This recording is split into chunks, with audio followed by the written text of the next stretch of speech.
தலிசாவுக்கு தரப்பட்ட தண்டனை உலக நாடுகளுக்கே ஒரு பாடம். சர்வதேச பொது மன்னிப்பு கழகம் அலறுவது ஏன்?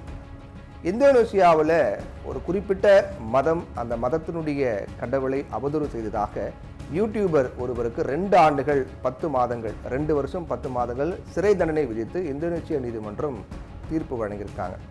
ஆனால் அவருக்கு குறைந்தபட்சமாக 4 ஆண்டுகள் தண்டனை விதிக்கணும் அப்படின்னு சொல்லி அரசு வழக்கறிஞர்கள் மேல்முறையீடு பண்ணியிருக்காங்க. டிக்டாக்ல 4,42,000க்கும் மேற்பட்ட ஃபாலோவர்களை கொண்டிருக்கக்கூடிய ரட்டு தலிசா அப்படிங்கிற ஒரு திருநங்கை லைவ்ல பேசும்போது ஒரு ஆண் போல தெரிவதற்கு முடியை வெட்டி கொள்ள வேண்டும் அப்படிங்கிற மாதிரி ஒரு குறிப்பிட்ட மதத்தை புண்படுத்தும் விதத்தில் பேசி வீடியோ வெளியிட்டிருந்தாங்க. அவரது இந்த செயல் சமூக நல்லிணக்கத்தை கெடுக்கும் சமூக விரோத செயல் அப்படின்னு காவல் நிலையத்தில் புகார் கொடுக்கப்பட்டது. தலிசா இறை நிந்தனை செய்துவிட்டதாக நிறைய அந்த குறிப்பிட்ட மதத்தை சேர்ந்தவர்கள்லாம் ஒரு புகார் தெரிவிச்சிருக்காங்க. அதற்கு பிறகு அவங்க மீது புகார் பதிவு செய்யப்பட்டு வழக்கு தொடரப்பட்டது. வெறுப்புணர்வை தூண்டியதாக சர்ச்சைக்குரிய ஆன்லைன் வெறுப்பு பேச்சு சட்டத்தின் கீழ் அவங்கள குற்றவாளி அப்படின்னு அறிவித்த சுமத்ராவின் மெடன் பகுதியில் இருக்கக்கூடிய நீதிமன்றம் கடந்த திங்கட்கிழமை அவங்களுக்கு 2 ஆண்டுகள் 10 மாதம் சிறை தண்டனை விதித்து தீர்ப்பு வழங்குறாங்க. அவரது பேச்சு சமுதாயத்தில் பொது ஒழுங்கு மற்றும் மத நல்லிணக்கத்தை சீர்குலைக்க கூடும் அப்படின்னு சொன்ன நீதிமன்றம் அவங்க இறை நிந்தனை செய்திருப்பதாக திட்டவட்டமாக தெரிவித்தாங்க. சுமார் 17,000 தீவுகளை உள்ளடக்கிய இந்தோனேசியா 33 மாநிலங்களை கொண்ட ஒரு தீபகற்ப நாடாகும். பப்புவா நியூகினியா தலைநகரம், கிழக்கு தைமூர், மலேசியா ஆகிய நாடுகள் இந்த நாட்டின் எல்லைகளில் இருக்கு. இந்த நாட்டில் பெரும்பான்மையாக முஸ்லீம் மக்கள் இருக்காங்க. ஆனால் இந்த நாடு இஸ்லாமிய நாடாக அறிவிக்கப்படலை. மத சுதந்திரம் கொண்ட ஒரு நாடாகவே அறியப்படுது. இஸ்லாம், பௌத்தம், இந்து, ரோமன் கத்தோலிக்கம், சீர்திருத்த கிறிஸ்துவம், கன்ஃபியூஷியம் ஆகிய 6 சமயங்களை மட்டுமே அதிகாரப்பூர்வமாக அங்கீகரிக்கிறாங்க. இந்த நாட்டில் யார் ஒருத்தர் எந்த ஒரு மதத்தை புண்படுத்தக்கூடிய வகையில் செய்தாலோ, ஏதாவது பேசினாலோ, அவதூறு பரப்பினாலோ, பொது வெளியில விமர்சித்தாலோ, 2 நபர்களுக்கிடையே பேசும்போது கூட அவதூறாக ஏதாவது பேசினா கூட சட்டம் கடுமையாக பாயும். அந்த அளவுக்கு மத நல்லிணக்கத்தை கடைபிடிக்கவும் சமூக அமைதியை நிலைநாட்டவும் அரசு முக்கியத்துவம் கொடுத்து செயல்படுறாங்க.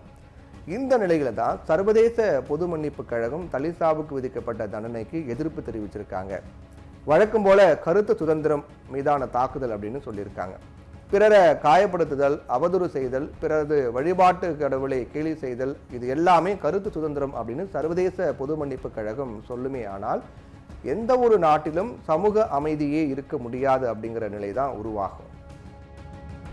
இந்தோனேசியாவில் கடந்த 2023ஆம் ஆண்டு புதிய குற்றவியல் சட்டம் நடைமுறைக்கு கொண்டு வரப்பட்டது. அந்த சட்டத்தில் மத அவதூறுக்கான வரையறை விரிவாக்கப்பட்டது. திருமண பந்தத்தை மீறிய பாலியல் உறவுக்கும் தடை விதிக்கப்பட்டது. திருமண உறவை தாண்டி யாராவது உடலுறவு வச்சுட்டாங்க அப்படின்னா ஓராண்டு சிறை தண்டனையும் வழங்கப்படும். பாதிக்கப்பட்ட கணவன் மனைவி மட்டுமே புகார் அளிக்க முடியும். அதே போல திருமணத்திற்கு முன் ஒன்றா இருந்தாலும், அதாவது லிவிங் டுகெதர் இந்த மாதிரி ஏதாவது இருந்தால் கூட 6 மாதம் சிறை, பெற்றோர்கள் மட்டுமே புகார் அளிக்க முடியும். இந்த சட்டம் அந்நாட்டு குடிமக்களுக்கு மட்டும் இல்லாமல் சுற்றுலா பயணிகளுக்கும் பொருந்தும்.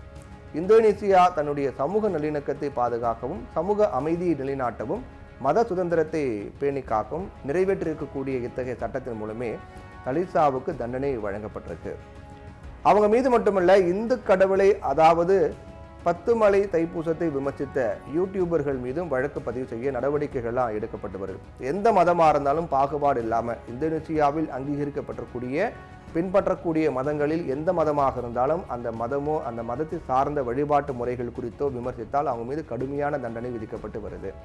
இந்தோனேசியா கொண்டு வந்திருக்கக்கூடிய புதிய குற்றவியல் சட்டத்தில் பாலியல் தொடர்பான விதிமுறைகளை பார்த்து இது இஸ்லாமிய சட்டம் அப்படின்னு சில பேர் சொன்னாலும் கூட சமூக ஒழுக்கத்திற்கான விதிமுறைகள் அப்படின்னு இதை சொல்லி ஏற்கனவே சர்வதேச பொது மன்னிப்பு கழகம் உள்ளிட்டோருடைய எதிர்ப்பை இந்தோனேசியா கண்டுக்கல.